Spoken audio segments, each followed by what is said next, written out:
Would you look at us? I cannot thank you enough for pressing play on the very first episode of the Happy Hour podcast with Streamline Woodshop, sponsored by Banana Bag.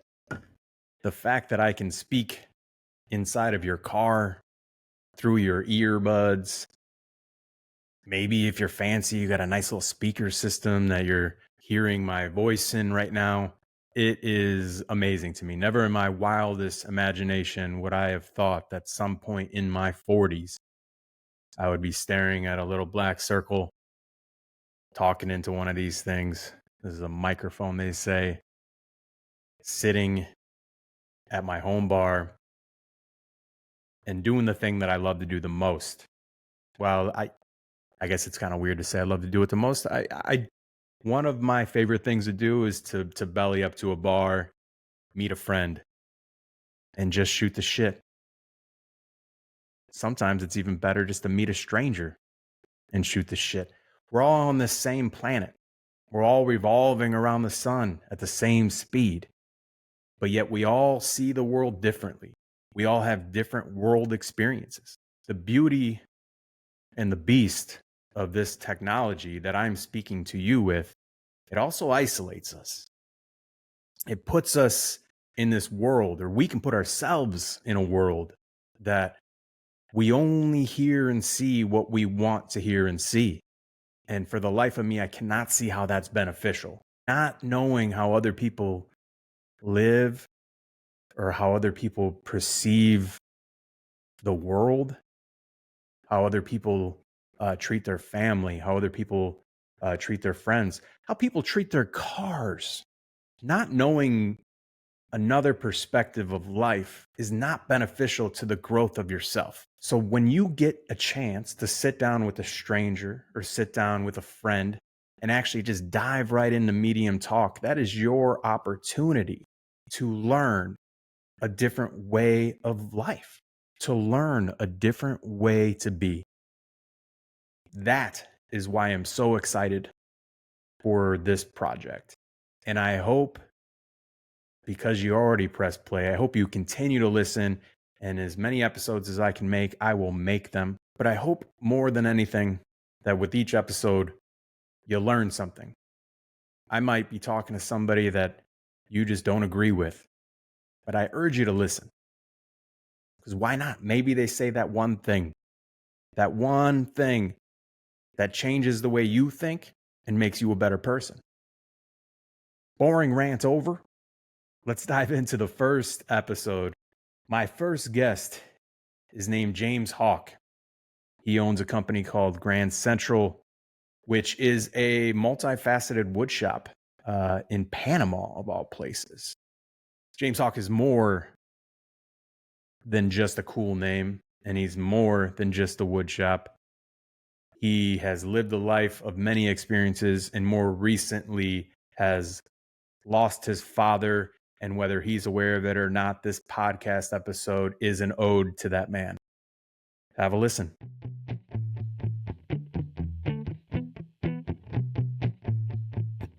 For those of you who don't know, that this is the James Hawk, the Panama's only white boy, as far as I know. The only white boy carpenter, that's for sure. There's a couple of white people, other white people out here, but I'm one of the only ones. I want to hear more about Panama. I'm sure you get that all the time, but I got the whole script down now. Every time I get in like when I go back to England to get in a taxi cab, as soon as I get in a taxi cab, open my mouth, it's like, oh, you're not from here. Where are you from? It's like, oh, here we go. I got to explain the whole born in Liverpool part, raised in Orlando, and then now living in Panama. So it turns into a whole thing. So needless to say, my taxi trips are always filled with questions and conversations. And it's not one of those awkward taxi drives when I get in there. Like I said, they always got some type of question for me as soon as they hear my accent. Well, let's dial that back. When did you get into Panama? I've been here for 12 years now, but be actually close to 13 now. I'll be 13 in November. Damn, dude. I didn't realize it's been that long. Yeah. So, I mean, I moved out. I was born in Liverpool. So I moved away from Liverpool when I was like 1. And I lived like 18, 19 years in Florida. And then now I've been here for 13 years. That's I mean, you're damn near. What do you call yourselves? Panamanians? I mean, the Panareans? people out here they call me No Nation No because I nation? literally, yeah, I'm not qualified to vote. I've been lived in 3 countries for like over I don't know however many years, and I'm not qualified to vote in any of them. I got no nation. What do you have to be to become a citizen then of Panama? I mean, I could nationalize myself right now if I wanted to, but there's just no major advantage to having a Panamanian passport. I got an English passport, so I can go in and out the states with ESTA form. I don't need a visa to go in and out of there. I can go anywhere in Europe. I can go to Canada. So if I was to get a Panamanian passport, I need a visa to go to the states. I need a visa to go to Canada or Europe, whatever. Obviously, I don't travel often to Canada or anything like that, but I do travel back to the states often, and obviously Europe often. That's wild, man. So what brought you to Panama? My dad was getting to the point where he was getting ready to retire, and he just wanted something different. But at the same time, it was immigration stuff. My dad owned his own business. My dad was a property developer, but for some reason they just didn't want to give us a green card. They didn't want to give us permanent residency, nothing like that. So we had to keep having doing visas, renewing visas, whatever, every 5 years. And my dad was just like, I'm just tired of this bullshit. Because I'm saying my dad employed Americans and had his own business trying to bring money there and stuff like that. So my dad was kind of a person who worked off principle. He was like, yo, I'm really trying to like help out, be a part of this country here, and you're just kind of like making my life a lot more fucking difficult than it should be. So he's like, you know what? I'm getting ready to retire out of this business anyway, so let's find somewhere else. So Your dad's English then, I assume? yeah, my entire family, we're the only ones that live outside of England. Everyone else still lives in I'm from Liverpool, England. Why'd they come to America? My dad was in the bar business. My dad built a couple bars. He went really well. He did really well. But at that time, the mafia and stuff like that was starting to get really big in Liverpool, and they started to pressure him. And he also started to notice like the switch there as far as like violence and stuff like that. Yeah. And it was a place he just looked around. He's like, I do not want to raise my child here. So my mom, when my mom obviously was pregnant with me, my dad kind of made a decision like, look, I don't really want to raise my kid here, and I think I'm ready for a change. He said he just didn't feel it wasn't the right place for me. It wasn't the right place to bring up a kid. So he wanted to try something different too. So kind of like similar reason to why we came over here, I guess. Just looking for something different. Just wanted to find a better life for his family, really. But Liverpool to Orlando.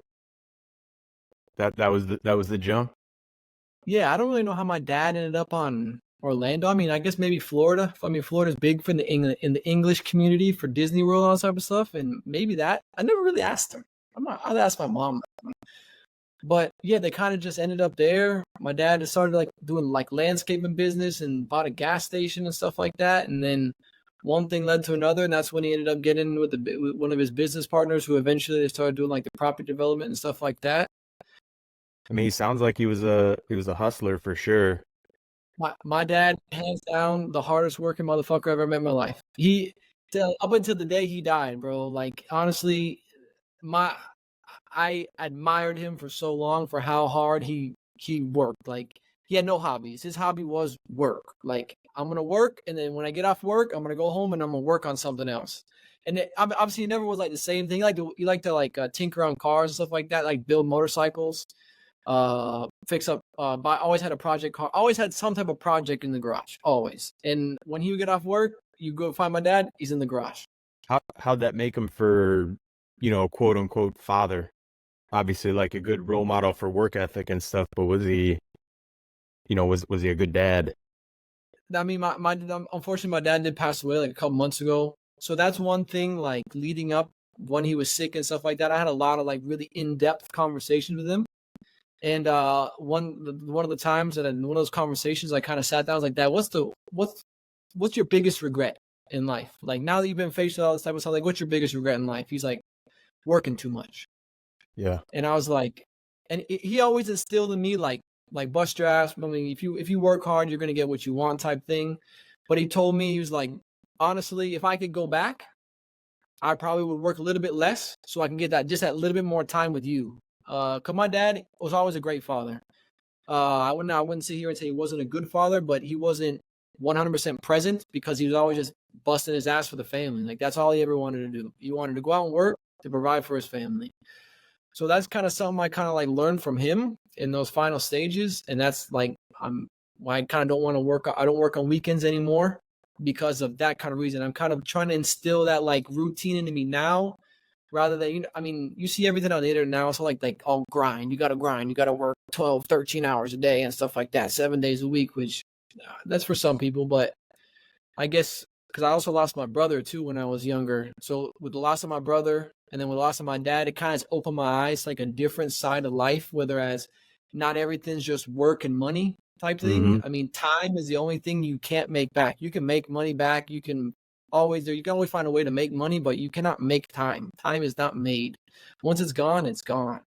That's something I just, as far as like you said, like as him being a father, learned all the important stuff as far as being a hard worker and like a man, but it didn't take until like the end, unfortunately, like him getting into the last like weeks or months of his life for me to learn like probably the most valuable lesson I ever learned from my father. That's probably what it was.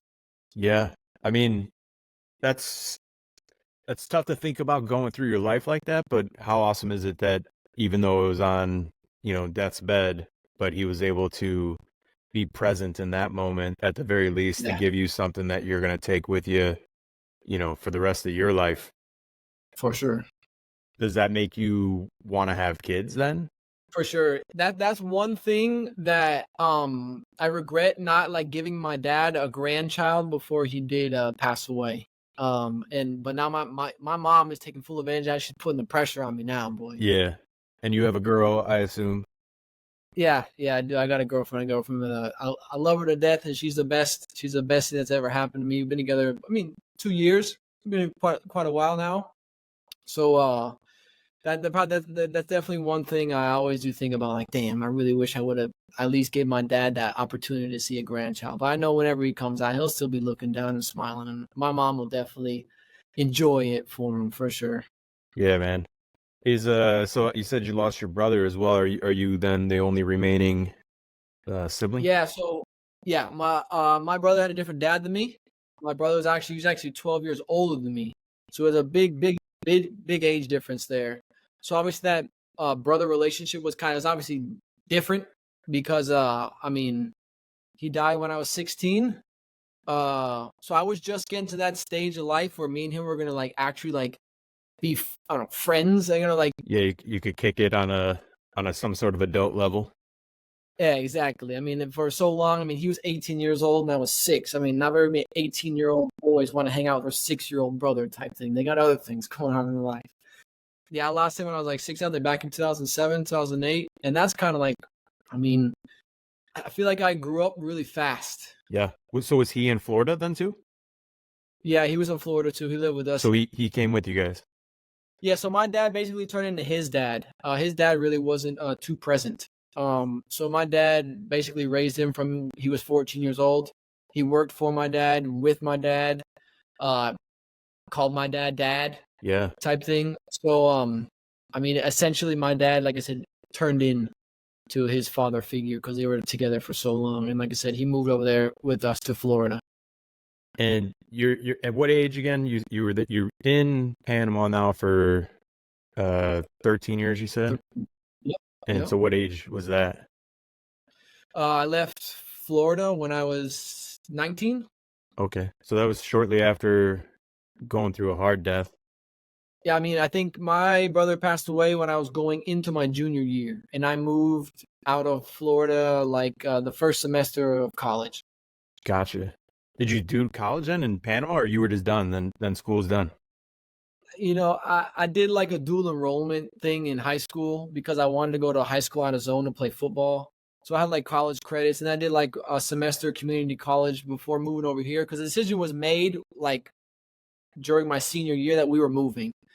When 18 years old, I had a girlfriend at the time too, and I was just like, I'm not fucking going anywhere. You guys can go and do your thing in another country. I'm staying here. My dad was like, you're legally not allowed to be here. My dude's like, you cannot be here.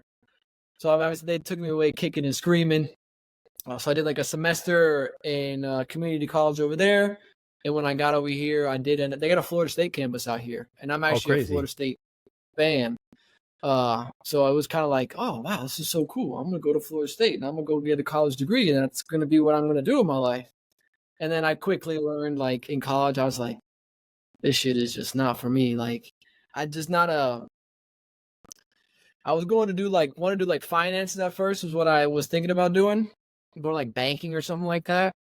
But like it was like another halfway through the first semester in there. I had just finished like doing a house remodel with my dad, Uh, and I really enjoyed it. I loved it. And I was like halfway through that semester, and I remember clearly, I was like in like a French history class. They were talking about like some French prince that his wife killed him or whatever. I'm thinking like, the fuck does this have anything to do with what I think I want to do with my life at this point? Actually, bro, I grabbed my books, put it in my backpack. I just walked out, bro. I didn't take none of my finals, nothing like that. Teacher kind of looked at me like everything all right. I was like, everything's cool, man. No disrespect, but I'm just gonna head out right now. And I just never went back. right on, dude. I had a similar thing, but it was in community college. A little different, but and I left because the classes were too far away from each other with the amount of time in which I had to get to them. I said, I don't like this. Nah, I mean, in colleges for some people, I mean, I'm one of those type of people that really think that a college degree isn't exactly mandatory if you want to do what you want to do. But I mean, obviously, if you want to be a lawyer, yes, a college degree is necessary, and some people that's what they want to do. But I know for a while, like my generation really was that generation that was being told like you need a college degree if you want to be successful. So I kind of yeah. was like getting sucked into the trap. And my dad was kind of the one too that was kind of like, if college is what you want to do, go ahead. But he also would say like, there's other things you can do without a college degree, and that's like probably more in like the home remodelation, and that's kind of what led me into doing what I do now. How did you get into working then just in Panama like that, not knowing the way of the land or knowing anybody?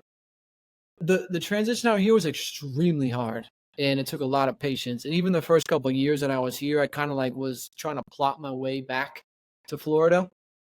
But then I kind of got into a routine, started making some friends. I was like, you know what? The lifestyle here is actually nice, and the vibe is just different. Like I'm not a loner, but I'm not really the most social person in the world. I don't like partying or nothing like that. I mean, I did a bunch of that in high school. Yeah. But once I got out of that, I never really like going out to they call them discotheques out here, like clubs and the nightclubs, everything like that. I like my space. I don't want to be crowded and like people pushed up on me and sweating and being around other like drunk people and stuff like that. So I was always like quite solitary. And then coming out here, like the transition, like I said, it was difficult. And then it just got to the point where I was like, look, I'm here. I got to make something of myself. I got to do something. And then that's when a neighbor approached us about doing a home renovation, and me and my dad were like, yeah, sure, why not? Let's just do it. Did your dad have jobs, or was he just straight, going on retirement at that No, point? so my dad with the whole property development thing, like my dad was on like at that point, I mean that was 13 years ago. So at that point he was like, look, I'm confident that in the next 2 years I'm going to be completely out of this business. Things didn't go according to plan. And I only just finished selling the last part of the business for him like a year ago. So he was still traveling back and forth often to Florida to handle business over there. He would do 2 weeks here, 2 weeks there, 2 weeks here, 2 weeks there. So he was traveling a lot. So he kind of like looked at the home renovation as like a little escape for him, because my dad's always been working with his hands. He's always been the type not to pay someone to build a house for him. He would just build it himself. But in the property development stage he was in, it was straight office work. So he would just basically pushing papers and having meetings. So he was getting like driving himself crazy. He needed to build something. So that's why he kind of like took on that home renovation and then kind of like taught me from there is when I started doing a lot of the work with him. Because besides the work back in Florida with the whole property development stuff, he didn't have no jobs going on. So that's why he took that on and kind of used it as like a training for me. Yeah, I'm just like baffled by the move, because it was planned, but to go to a completely different country. This is now your dad's second time doing that. Yeah. First time Yeah. moving a near adult, with him, with no prospect then. So I mean, that's just gangster shit, dude. That's just like, let's go, I'll figure it out. And then it seems like he always found a way to, come out on top, to some degree, just by straight doing what you do. You put your head down and you just get at it. Exactly. And if you ever met my dad, it wouldn't surprise you or if you ever knew my dad, like knew him well, it wouldn't surprise you that he would do that because he's just. I love my dad to death, but there was times where like he would complicate some things way more than it should be, and he like overthinking. But my dad is a schemer, man. My dad's always thinking. He's always got a plot or a plan or something. He like to invent things and stuff too. Like my dad is like the king of MacGyver. Like he's the type of person like you give him like a toothpick, a stick of gum, and a match, and he'll make a freaking car out of it or something. And then sell it to somebody. Exactly. Yeah. I think we would have got along. He was like the king problem solver. That's what I could say. And that's probably one of the other things that I could say I took away from my dad, like big time, was problem solving. Like anything that was like put in front of him, he figured out a way to do it. Whether he had experience with it or not, he always found a way to make it work. I mean, for me, that's the true definition of hustler. You know, when people hear hustler, they think somebody's trying to scam them. No, I mean, I compare them both. Like a hustler and an opportunist is one of the same, in that, you know, there's always an angle to make what you have better. And you just got to look at it from a different perspective. And so many people get bogged down by a problem, and they just think about this problem, and the problem becomes this wall, and they're too worried about going around the wall. Where like the hustler is like, man, I might have to go through it. I might go over it. I might take this wall down. I might tell somebody that the wall's not there. You know, like whatever the angle is, but it's never to ignore it, you know, and leave that wall behind you. It's to utilize that wall for your next step. So that's a true hustler.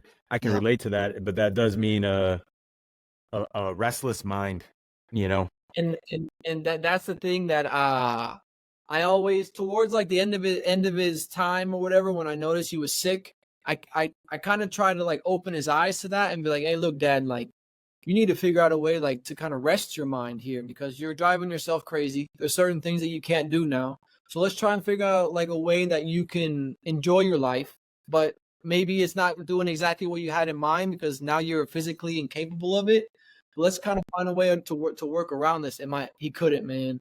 Like I'm telling you, like there's times where like he was saying could barely walk down the stairs, but he would walk down the stairs and get in his Land Rover and just take the dash apart and start rewiring it, no matter how shitty he felt or how sick he was, bro. Like he wanted to do something, man. Like he never read it. He didn't read. He didn't watch TV. He didn't do Sudokus or crossword puzzles or none of that shit. My dad just wanted to work or make something better or fix something or anything. Do you know what his childhood was like? So my dad left school when he was 13. My dad was a huge mama's boy. So he would be the type where my grandma would drop him off at school, and by the time my grandma got home, my dad had already jumped the fence and he was already back at home like, nah, I can't do this. So he left school when he was 13 and started working for my grandfather. My grandfather was a painter and decorator. That was his profession. And my dad will hand paint you anything. My dad wanted to hand paint his car. Like when I mean hand paint, like with a brusher and a roller. And he said, look, you give me a brush and a roller and I will get the finish on that fucking car better than you will any day with any spray gun you could come around me. Because me and him would always have those arguments. Was it faster to spray it or was it faster to brush and roll it? But my dad was if there's one trade that I say my dad was the best at, it was painting by far. I hate painting. I absolutely hate it. It's one of the most disrespected trades there is, in, you know, especially on the general contracting side.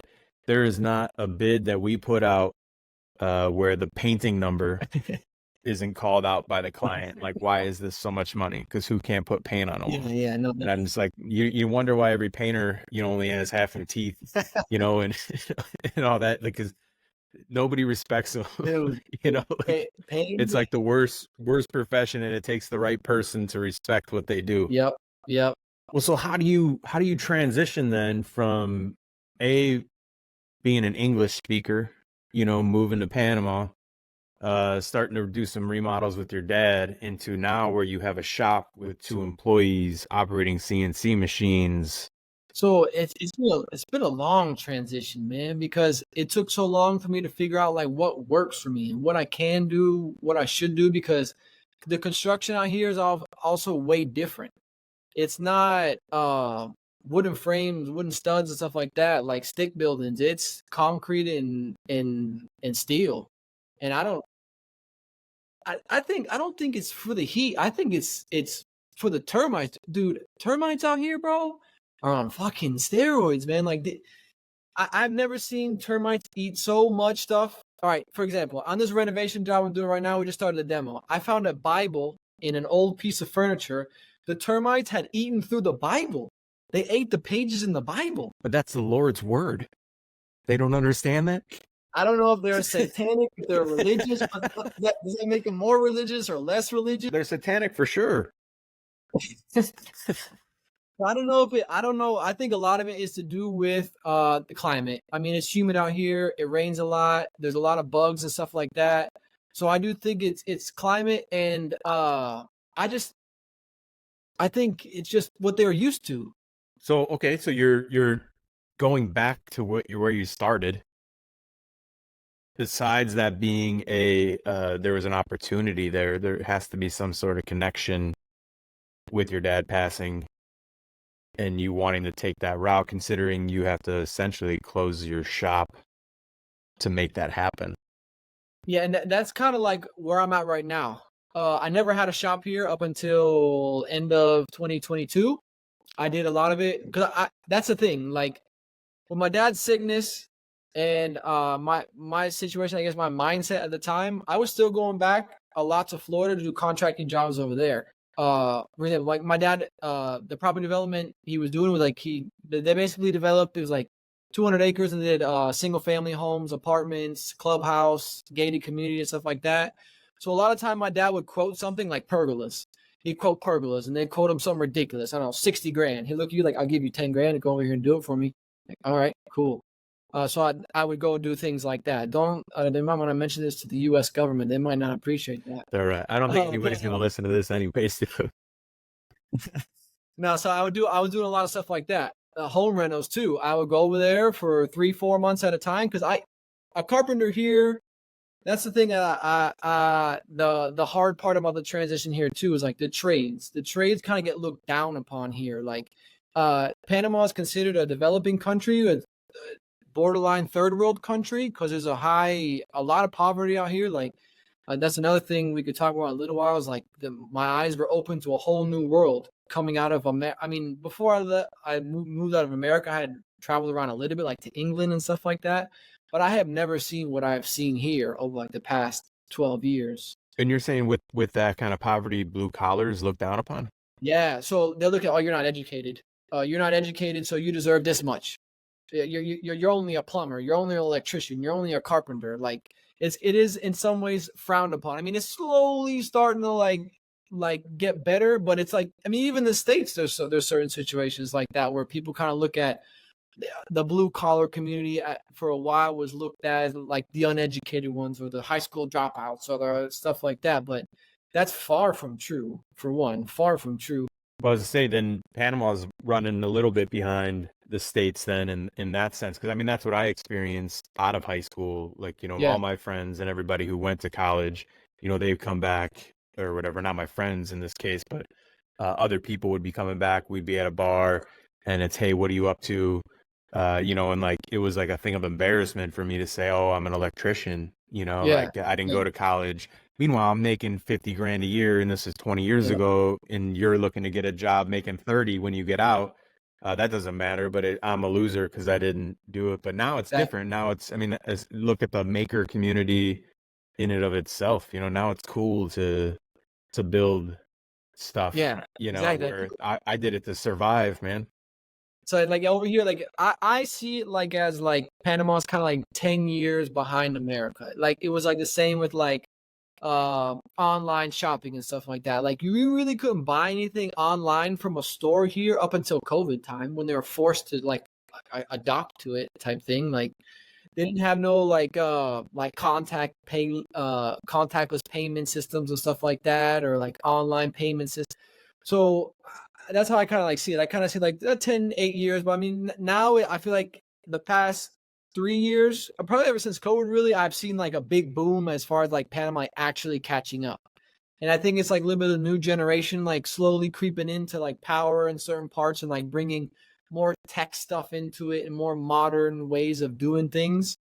But the trades are catching up a little bit. I mean, again, it still is something. Whereas like a laborer here is considered a laborer. The minimum wage Yeah. here is extremely low. I mean, if you're a laborer, Like how low?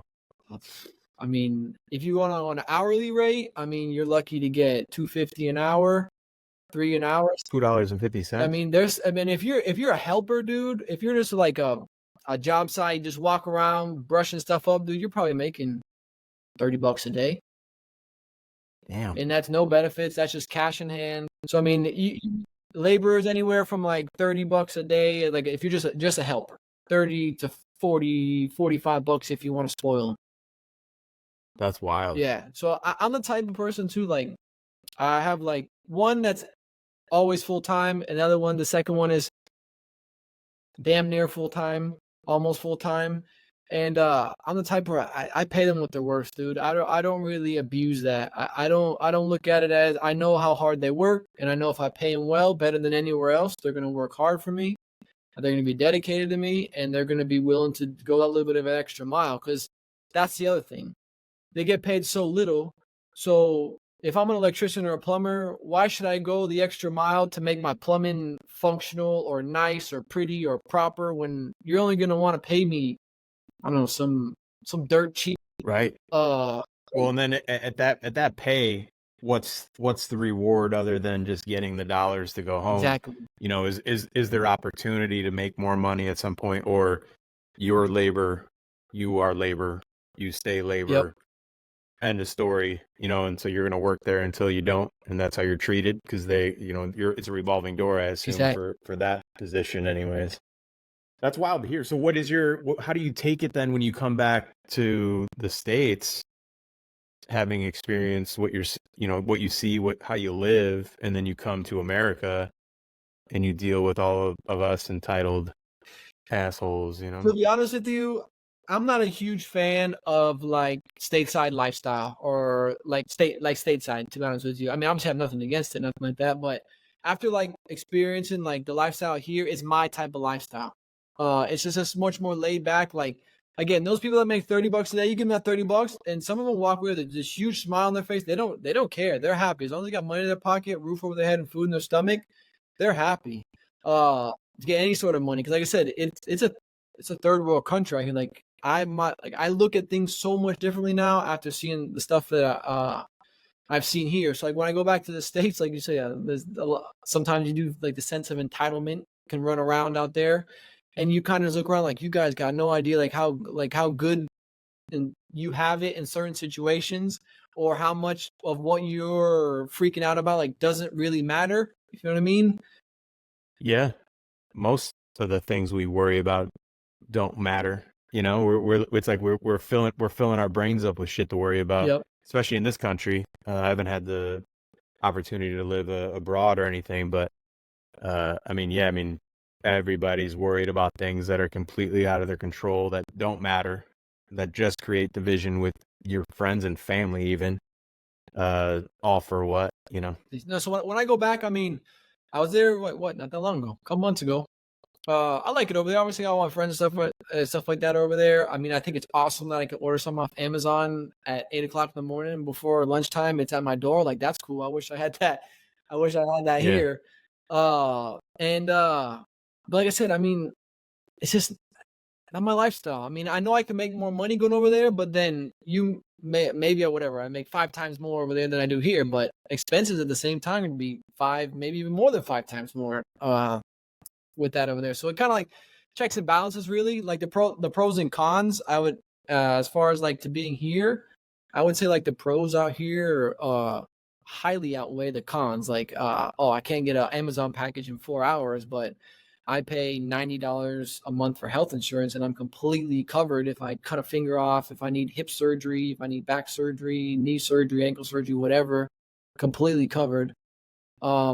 And so you have like free healthcare in that sense, where you just have, it's not free, but it's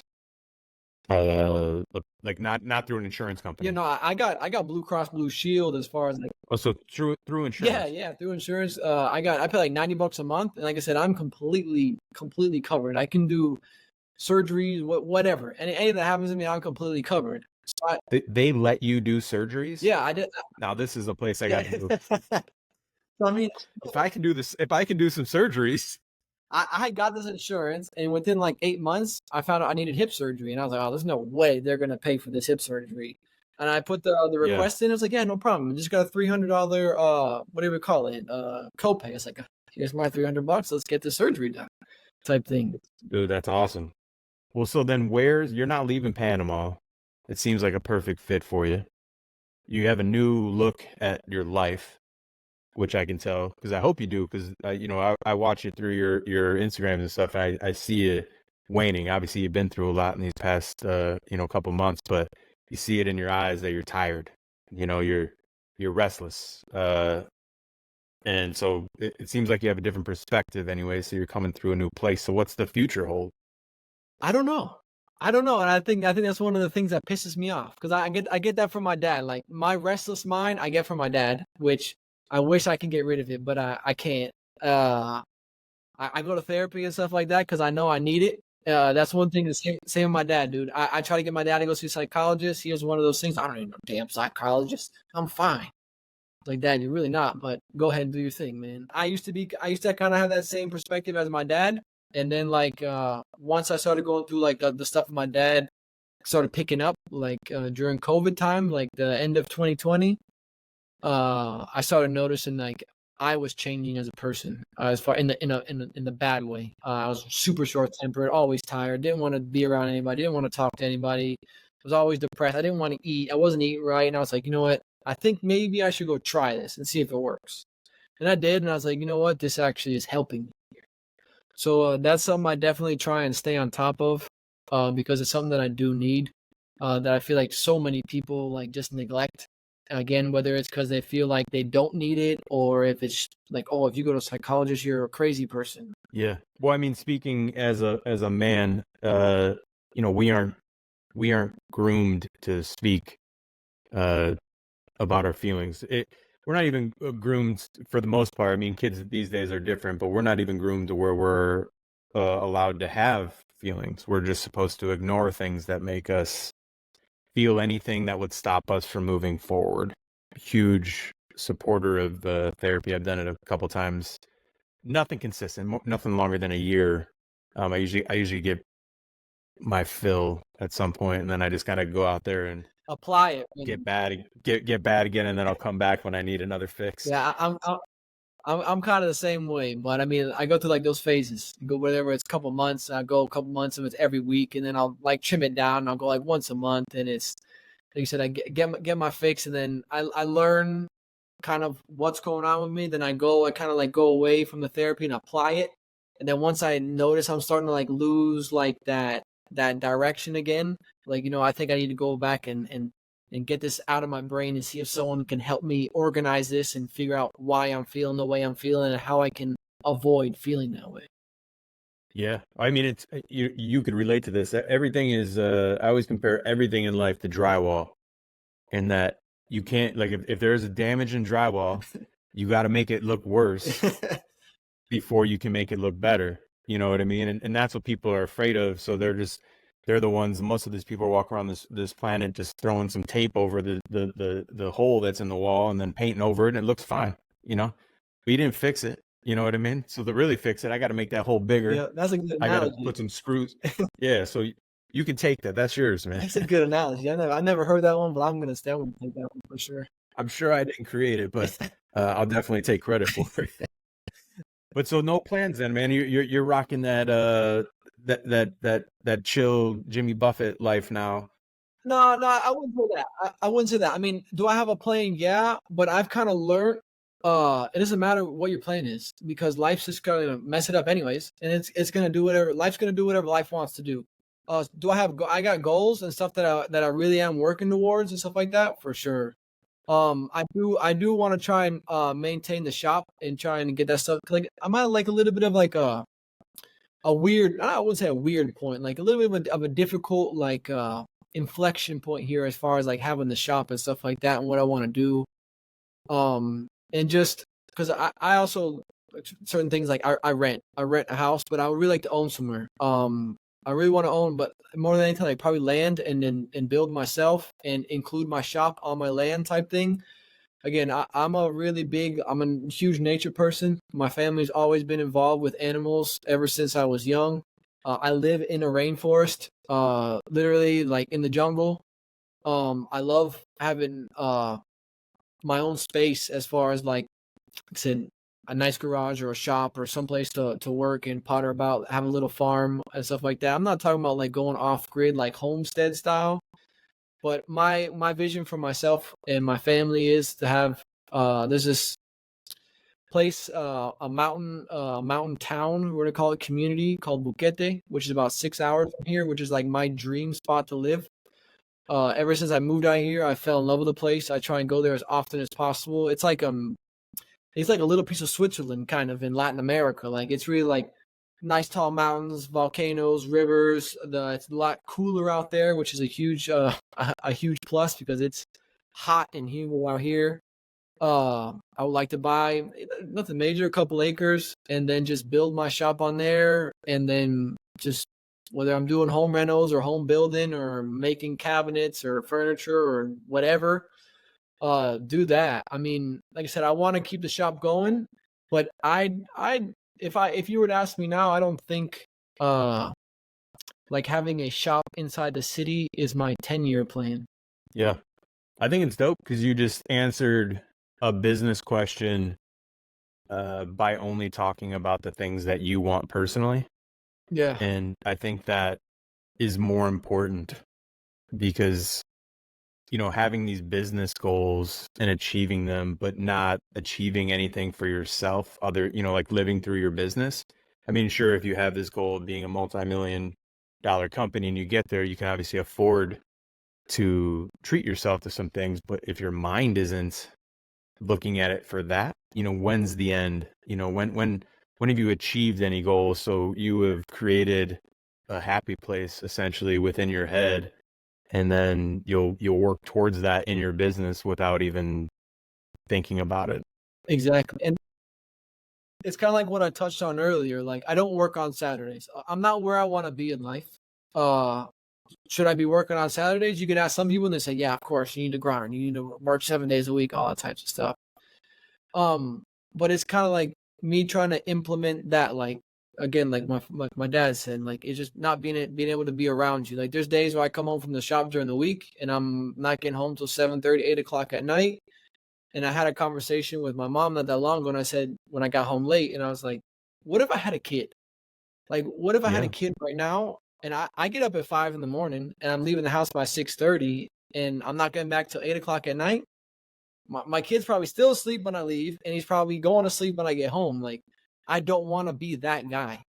So if I'm able to have like you said, like incorporate my personal goals with my business goals, that's my dream situation. That's my ideal situation. Because I mean, if my shop's in my yard, even if I went to ate lunch with my kid during the day and then I still worked out of the shop or brought him into the shop and still be around him, be present. Like I do not want my family to not feel my presence, if you know what I mean. Because for a long time, that's how it was with my dad. Even when we lived here, like I said, he was traveling 2 weeks there, 2 weeks here type thing. So I'm kind of like taking tidbits from that and just trying to make sure I don't make the same mistake. And I kind of like start forming that routine now instead of getting to the point where it's too late and I've already lost whatever, how many years of my kid growing up. And I'm like, oh shit, I'm not really around for him or nothing like that. Like I need to figure out a way to make this work now. Like if I can start building that foundation now and putting those pieces of the puzzle together,